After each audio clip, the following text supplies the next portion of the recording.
News every 15 minutes, weather every 10, and sports twice an hour. Newstalk KGVO, AM 1290 and now 101.5 FM. You're listening to Montana Morning with Peter Christian. An apartment badly damaged and a resident in the hospital. Good morning, everyone. This is Montana Morning. It's Monday, September the 29th, 2014. Thanks for joining us. We appreciate it. Right now we have a cloudy sky, 55 degrees in Missoula. Our newscast this morning sponsored by Temprite Service. For all of your plumbing, heating, and air conditioning needs, you might still need that. Call Team Blue at 728-1111. A fire that was called into 911 just after midnight Sunday morning, heavily damaged one unit of a fourplex and sent the occupant of the apartment to the hospital with non-life-threatening injuries. Captain Rick Pecta with the Missoula City Fire Department says the fire heavily damaged a multi-unit complex on South 1st Street. First engine in, apparently saw heavy fire and smoke coming from a second-floor apartment. Crews were able to contain the fire to the apartment of origin. It sounds like we had minor smoke and water damage sustained by the other three units of the apartments. Pecta says one person was injured and sent to the hospital. The occupant of the fire apartment was transported to a local hospital with minor injuries and smoke inhalation. Let's see, no other buildings or occupants were damaged. The fire is still under investigation. The damage estimated to be over $75,000. A small earthquake has struck the Lincoln area, but no damage has been reported. The U.S. Geological Survey says the magnitude 3.6 quake shook the area at 10:42 Saturday night. The Great Falls Tribune reports Lincoln Volunteer Fire Chief Zach Muse says he spoke to a firefighter who lives near the quake's epicenter. Muse said the man's house was, quote, shaking good, end quote, but nothing was damaged. The quake was centered about 6 miles southeast of Lincoln at a depth of about 11 miles. Even though he took second place in the Democratic primary for Missoula County Sheriff by about 2,000 votes, Josh Clark has decided he's not throwing in the towel quite yet.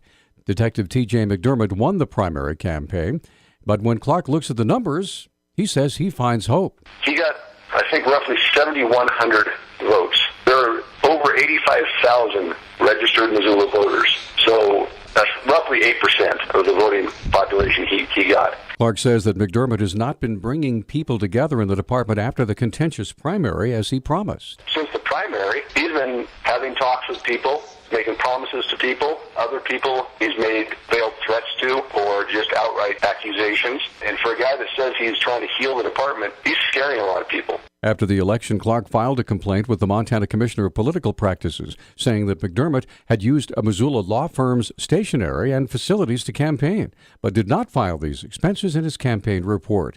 The law firm has until today to file their response to the commissioner. A judge has ruled the U.S. government must better analyze how protected species would be affected before any more logging is done on about 111,000 acres the Nature Conservancy handed over to the U.S. Forest Service. The land in the Swan Valley, acquired in 2009, came with an agreement between the Conservancy and the former owner, Plum Creek Timber, that allowed timber harvests through the year 2018. U.S. District Judge Donald Malloy ruled last week that the Forest Service must consult with U.S. Fish and Wildlife Service before future logging projects in the area to ensure that they meet requirements of the Endangered Species Act.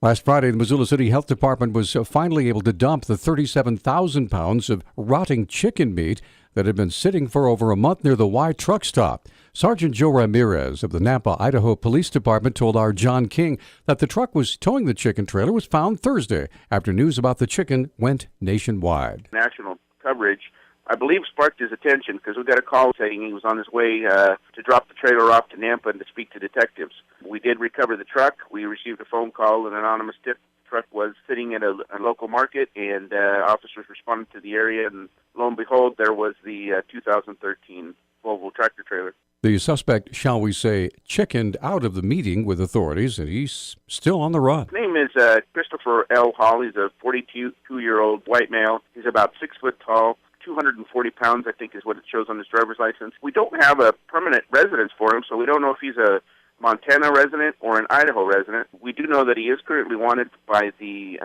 federal authorities for a federal parole violation. The abandoned meat was valued at over $80,000, and the truck itself for over $160,000. Photos of the truck and the suspected thief are on our website at newstalkkgvo.com. Anybody with information about the man's whereabouts advised to contact authorities. A Montana executive accused of dumping toxic drilling liquid and endangering drinking water for a county in southwest North Dakota has pleaded guilty to 11 felonies in federal court. Executive Drilling LLC President Nathan Garber of Kalispell appeared in federal court in Bismarck on Friday. The 45-year-old Garber faces 30 to 37 months in federal prison under a plea deal with prosecutors. Garber also agreed to cooperate with federal authorities in an ongoing investigation. U.S. Attorney Tim Burden called the case among the, quote, most egregious environmental crimes, end quote, to occur in North Dakota. Authorities say Garber ordered the illegal dumping. 3 teenage males are being sought by Missoula police after they were surprised by a teacher who caught them in the act of allegedly burglarizing a classroom at Missoula Sentinel High School. Public Information Officer Travis Welsh said the teacher had come back to the classroom after an athletic event and discovered the 3 teens. 3 teenage boys discovered inside Sentinel High School by a teacher who had returned after a sporting event. He discovered 2 of the males in a hallway on the 2nd floor and a 3rd male in a classroom.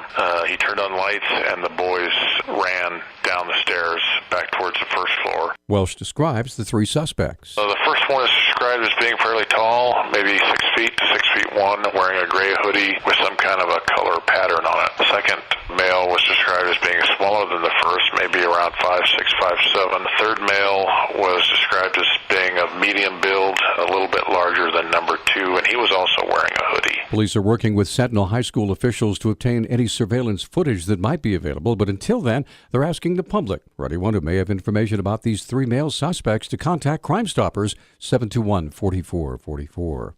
Montana Fish, Wildlife, and Parks officials say a wildfire that displaced those 2 mountain lion cubs back in August was actually caused by a target shooter who detonated an exploding target.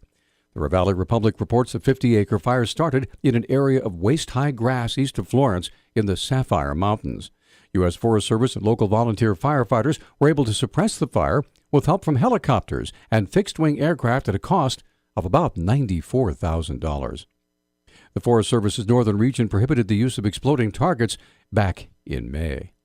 Our News Talk time now is 6:10. Newstalk, KGVO. Missoula's official weather station. Cloudy and cool today with temperatures stuck in the mid-60s. Showers will develop this afternoon and winds will be breezy with wind gusts as high as 20 miles per hour.